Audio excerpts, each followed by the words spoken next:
You have likely stood in the garden center looking at those straight wooden stakes or rigid cattle panels and assumed that vertical gardening simply means going up. That is where most of us start. We have a small plot. We want more food from the same soil. So, we build a wall. We plant a straight row of seeds. We put up a straight fence and we tie everything to it. It looks efficient. It looks orderly. For the first few weeks of June, it feels like you have figured it out.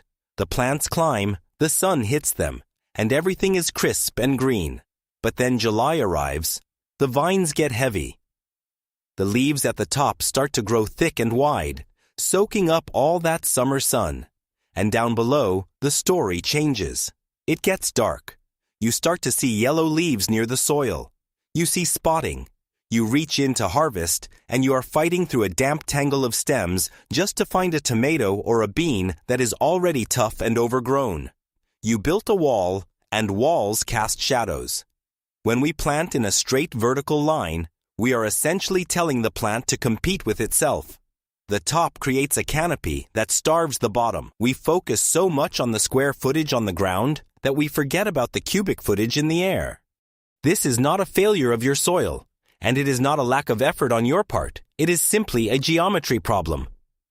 We are trying to force a three-dimensional living thing into a two-dimensional plane. We treat sunlight like it only comes from directly above, forgetting that the morning and afternoon sun comes in at an angle. By building flat vertical walls, we block that light. We create a humid, dark pocket in the center of the row where airflow stops, where disease breeds, and where fruit hides. You can pour water and fertilizer onto that bed, but you cannot fix a lack of light with chemicals. We need to stop building walls and start building catchers. When you look at a garden bed, you are conditioned to see the soil as the limiting factor. You measure your yield by the square foot of dirt. But if you shift your perspective just a little, you realize that the soil is just the anchor. The real engine of your garden is the leaf. Every single leaf is a solar panel, and its job is to turn sunlight into sugar. That sugar is what builds the tomato, the cucumber, or the bean. If a leaf is shaded, it stops being a producer and starts being a consumer. The plant has to spend energy to keep that shaded leaf alive, energy that should be going into growing fruit. This is why the vertical wall fails. It stacks leaves directly on top of one another. The top 10% of the plant does all the work, and the bottom 90% struggles to breathe.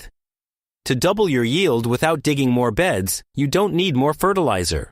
You need more surface area for the sun to hit. You have to stop thinking about your garden as a floor plan and start thinking about it as a light trap. We need to take that dense vertical wall of foliage and crack it open. Think about how a solar farm is laid out. They don't stack the panels flat on the ground, and they don't stand them straight up like a fence. They angle them. They position them to catch the morning sun, the high noon sun, and the fading afternoon light. We need to do the exact same thing with our vines. We want to guide the plant so that as it grows taller, it also grows wider, but not in a way that chokes the row. We want to create a shape that invites the light into the center of the plant rather than blocking it out. When you open up the canopy, you are doing two things at once. First, you are drastically increasing the number of leaves that have direct access to sunlight. More sun means more energy, and more energy means more fruit. Second, and perhaps just as important for those of us in humid climates, you are creating a chimney. By angling the growth outward, you allow air to move freely through the center of the row. That airflow dries off the morning dew before fungal spores can take hold. You stop fighting blight because you have removed the damp, stagnant conditions where it lives. You are using geometry to solve a biological problem. The solution to the vertical trap is to invert the architecture. In the homesteading world, you often see people using cattle panels or bamboo poles tied together at the top to form a tent or an A-frame. It is a sturdy shape and it holds itself up well, but biologically it is backward. An A-frame starts wide at the bottom where the plant is just a stem, and it gets narrow at the top where the plant is exploding with growth. It constricts the vine exactly when it needs the most room to breathe. We need to flip that shape upside down. We call this the VWGE system.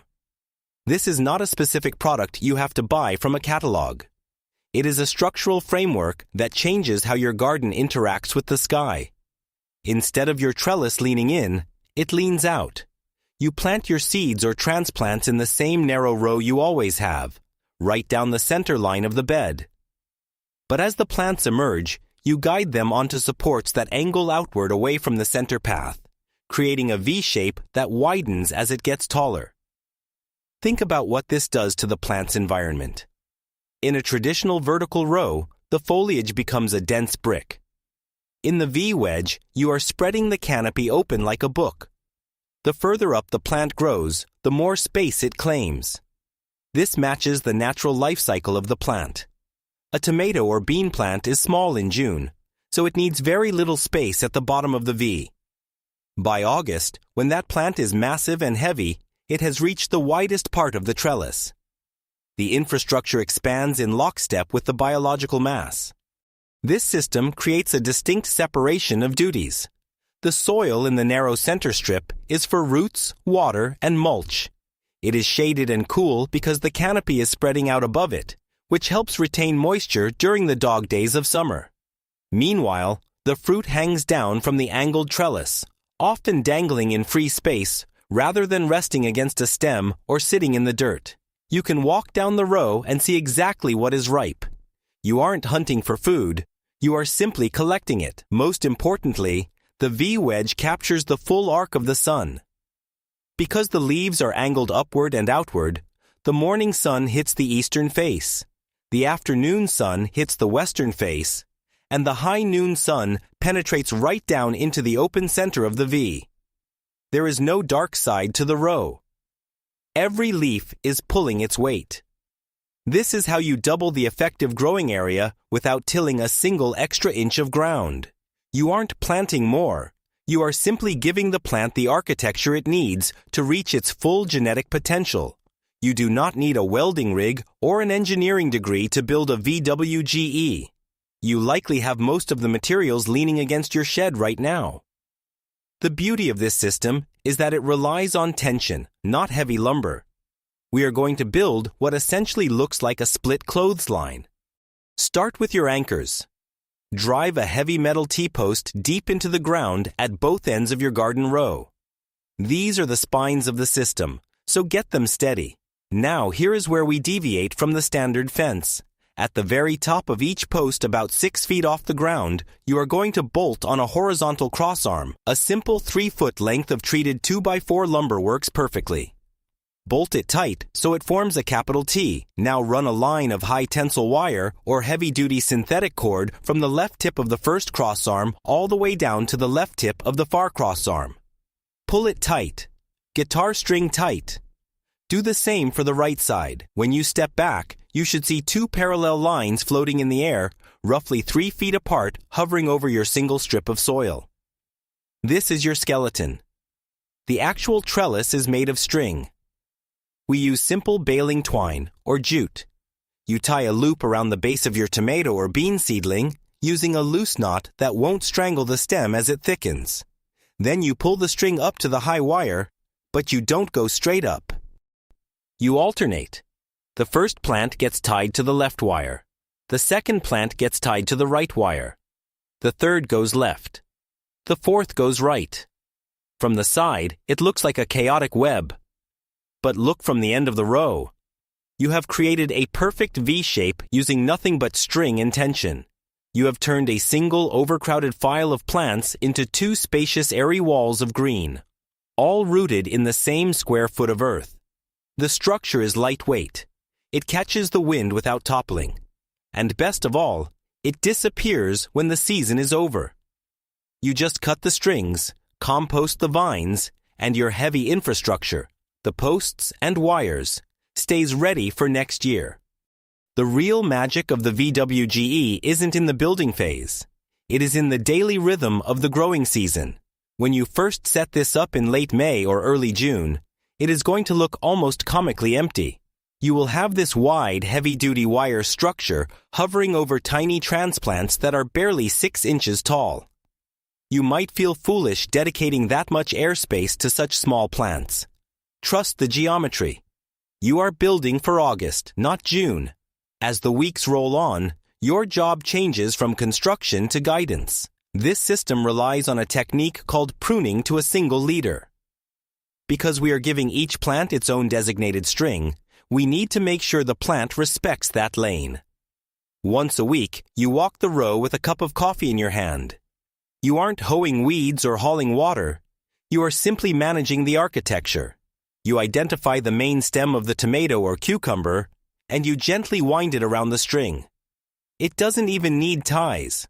The rough texture of the vine will grab the twine, and the natural clockwise motion of the sun helps lock it in place. At the same time, you snap off the suckers, those little side shoots that try to grow out of the armpits of the leaves. In a cage or a fence system, you let those grow to create a bush. But here we are, growing a vine. By removing the chaotic side growth, you channel all that root energy into one strong highway, creating fruit. It takes about 10 minutes to do a whole row. And because the plants are leaning away from you, everything is visible. You aren't hunting for suckers in a dense thicket. They are right there in front of your face. By mid-July, the shape reveals itself. What was once a single line of green has split into two distinct walls. The center of the bed, where the roots live, is now under a permanent cool shadow cast by the spreading V above. The soil stays moist days longer than your neighbor's exposed garden. But look up, and the fruit is basking in full unblocked sunlight. The plants have separated themselves, giving you a clear walking path down the middle. You can see the airflow. You can feel the difference in humidity. The system is no longer just a trellis. It is a climate control device for your vegetables. When harvest time arrives in late summer, you will notice something different about your daily routine. In a traditional row, picking is a contact sport. You are wrestling with sticky vines, getting covered in yellow pollen, and squatting down to hunt for fruit hidden near the dirt. With the V-wedge, the dynamic is calm because the vines lean away from the center path. Gravity pulls the fruit down into the open air. The tomatoes and beans hang like ornaments. You walk down the row upright. Your hands stay clean, and you can see every single ripe vegetable at a glance. You pick what is ready, and you leave the rest with no damage to the plant, because you never had to force your way into the canopy. But the name of this section is the double harvest, and that does not just refer to the volume of fruit on the vines. It refers to the empty space you created in the middle. Remember that cool shaded strip of soil directly under the V. In a normal garden, that space is choked by low-hanging leaves and darkness. In this system, it is a protected tunnel with filtered light and excellent airflow. This creates a microclimate that effectively cheats the seasons. In July, when the sun is scorching the rest of your yard and bolting your lettuce, the soil inside the VWGE remains 10 to 15 degrees cooler. This is prime real estate. While your tomatoes are climbing the strings toward the sky, you can plant a secondary crop of heat-sensitive greens, spinach, arugula, or cilantro right down the center line between the tomato roots. The tomato vines act as a living shade cloth. They take the brunt of the harsh midday sun, letting only the dappled, gentle light filter down to the greens below. This is where the system truly pays off. You are not just growing vertically, you are stacking seasons. You are harvesting heat-loving crops from the top of the trellis and cool weather crops from the bottom of the trellis at the exact same time. You are getting a salad and the slicing tomato to go on top of it from the same 4-foot strip of ground. You haven't added more beds. You haven't bought more land. You have simply utilized the shade that used to be a problem and turned it into an asset. This is how a small homestead feeds a family without expanding its footprint. You let the architecture do the work of a shade house, doubling the productivity of that single row. There is a quiet peace that comes from knowing your garden can handle a storm. When the late summer thunderstorms roll in, pushing heavy winds across the plains, the solid wall of a traditional trellis acts like a sail. It catches the full force of the gale, often snapping posts or tearing vines right out of the wet earth. The V-wedge is different. Because it is open and angled, it lets the wind pass through. The structure works with the physics of the storm rather than fighting it. You sleep better at night, knowing that when you walk out the next morning, your work will still be standing. This isn't just about protecting a plant. It is about protecting your time and your reliance on that harvest. This system shifts your mindset from gambling to investing. We aren't chasing a prize-winning pumpkin or a record-breaking harvest that happens once every 5 years. We are building a system that guarantees a good harvest every single year. Predictability is the most valuable crop a homesteader can grow. When you can count on those tomatoes, you can plan your canning schedule. You can budget your grocery bill. You stop reacting to emergencies and start relying on your own backyard. That shift from anxiety to confidence is worth more than any specific vegetable yield. It is the feeling of independence. Do not feel like you need to go out tomorrow and tear up your entire garden to build 10 of these. That is the quickest way to burn out. Start with one bed, just one. Go to the hardware store. Get 4 T-posts and a spool of wire and set up a single 20-foot section. Plant your usual tomatoes or beans, but guide them into this new shape. Watch how they grow. Watch how the light hits the leaves in August. Compare it to the rest of your garden. Let the results convince you, not the internet.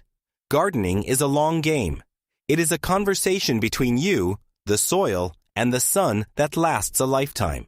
The V-wedge is simply a better way to speak that language. It acknowledges that we cannot force nature into a box, but we can guide it into a shape that feeds us better. Take your time, build it strong, and watch how much more your land can give when you stop blocking the light. If this strategy for maximizing your harvest has changed the way you look at your garden beds, please subscribe and like the video. We are digging deep into the methods that turn a simple plot of land into a powerhouse of self-sufficiency. Plant the seeds of your future with us. The next breakthrough in homesteading wisdom will be shared here very soon.